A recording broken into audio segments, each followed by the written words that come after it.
Well, good morning, good afternoon, good evening, whatever is appropriate for your place in the world, and welcome to DistanceCME Meet and Greet the Instructors.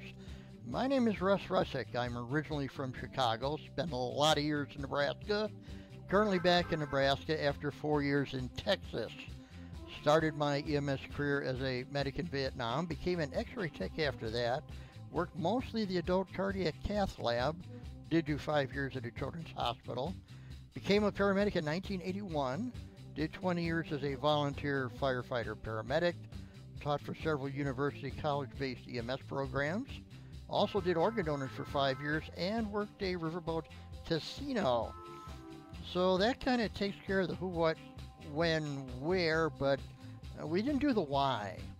And how I first got involved with DistanceCME, I had moved down to Texas, was getting ready to take another refresher, as I've done since the 1980s, and there was none available in the area I was at.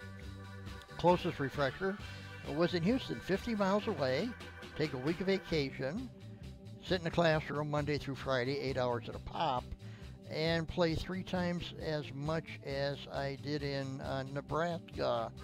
So I searched around in one of the trade magazines, found an article about DistanceCME. It kind of sounded too good to be true, so I called the registry. I said, is this thing real, or, is it snake oil, or what's going on? They said, no, it's an accepted course. So I took the course and completed it, and they were kind enough to invite me to join the staff. Now, in December of 2011, I believe I did 4 classes that month. Currently, I'm averaging about 60. And February and March, I'm getting up in the 90s or so. So I'm kind of enjoying it.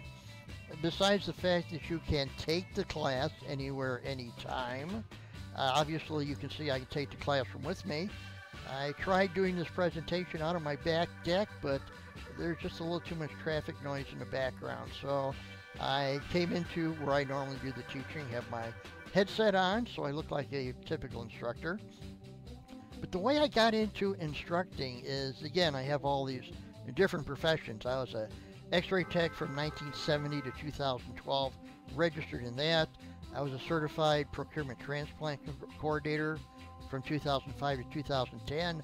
I've been a nationally registered paramedic since 1982. So I've sat in a lot of classrooms, done in a lot of continuing education, and I can remember seeing a lot of backs and a lot of butts while they read to me off the wall or off the screen. And originally they read the overheads that were projected on the wall, and we progressed to the 35mm slides on the Kodak carousel that were projected on the wall, and then PowerPoint.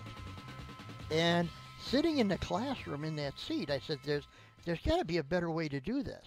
There's got to be a better way to be working on this and presenting this information and involving yourself with the students. So I started paying a lot of attention to the instructors that I had. And I had some outstanding instructors in the paramedic program. Some of them have gone on to be national speakers, national authors. But what really, really sticks in my mind is in the early 80s, went across the river to Council Bluffs, Iowa. It's about 2 miles from my back deck. You can see it there. And Mike Smith was the speaker. And unfortunately, Mike's no longer with us, but he was larger than life, both in size and in presentation. Mike didn't need a wireless microphone. You heard him just fine. But he impressed the heck out of me. He worked the crowd. He walked up and down every aisle, stood in front of every table. Class was being held in a cafeteria. Didn't use any notes, rarely glanced at whatever was presented on the wall. And whatever the course was, I remember him talking about, you stepped out of your squad, you put your feet on the ground, and you could feel the electricity in the street. And I could just feel the electricity in a classroom, and I thought, that can be duplicated. I need to work on that. So continued watching instructors, and went through an instructor course, and started doing ACLS and PALS and PHTLS, and became a contract instructor, and sooner or later was a full-time instructor at a university-based EMS program, where I had excellent mentors with me an outstanding crew of 3 other instructors, and we kind of kept pushing each other to be better and better. Well, we went our separate ways, and believe it or not, we got back together again at a college-based EMS program, and the magic was still there. And then eventually got into doing some organ donors and did presentations for them. But I kind of missed this being back in the classroom. You know, I'd done it for so many years. And when I restarted with DistanceCME, at the end of the quiz, the students have a text box to put any comments in. And I noticed in one of the earlier text boxes, there was a comment from a student, and I included it in my class for OBGYN sexual assault. And the comment was, excellent presentation. I am a rape survivor. You handled the sexual assault portion with poise. I was thankful for your candid precursor to the lecture. EMS gallows humor can rear its ugly head easily with topics that people are uncomfortable with. And rape tends to be uncomfortable on many levels. Thanks. Well, I always included that in my class and reminded the students that we are not Superman, we are not Superwoman, that there is kryptonite out there. And normally if I do a class with chest pain, I'll ask, has anyone ever had a broken rib? If I do, anybody ever a kidney stone, anyone have asthma? Never did I ever think about asking anybody in the classroom a rape survivor. Never dawned on me. And just recently did the class again, and there was a note this time about my class. And I'll read it to you here. Very, very pleased with this lecture this morning.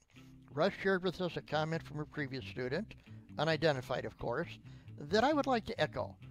The material for the whole lecture was spot on and a great refresher, but I would like to specifically point out the respect and compassion he handles the sexual assault section with, while remaining down to earth and acknowledging our human nature to cope with dark humor at times. He made it very clear, number one, that there were potentially triggers, graphic slides coming up, and number two, absolutely nothing other than respect and maturity from the group would be tolerated. To second the comment he shared, I have been a victim of sexual assault and cannot be more impressed and grateful for how Russ handles this topic. So after reading that, I realized I am creating some electricity in the classroom for some people. I want to share my attaboys, my attagirls, and my oopsies with you so that you can all become better paramedics. And I enjoy teaching, and I have a good time doing it. So maybe I'll see you in the classroom in DistanceCME. If I don't, remember, be safe out there. And thanks for coming. Take care, everybody.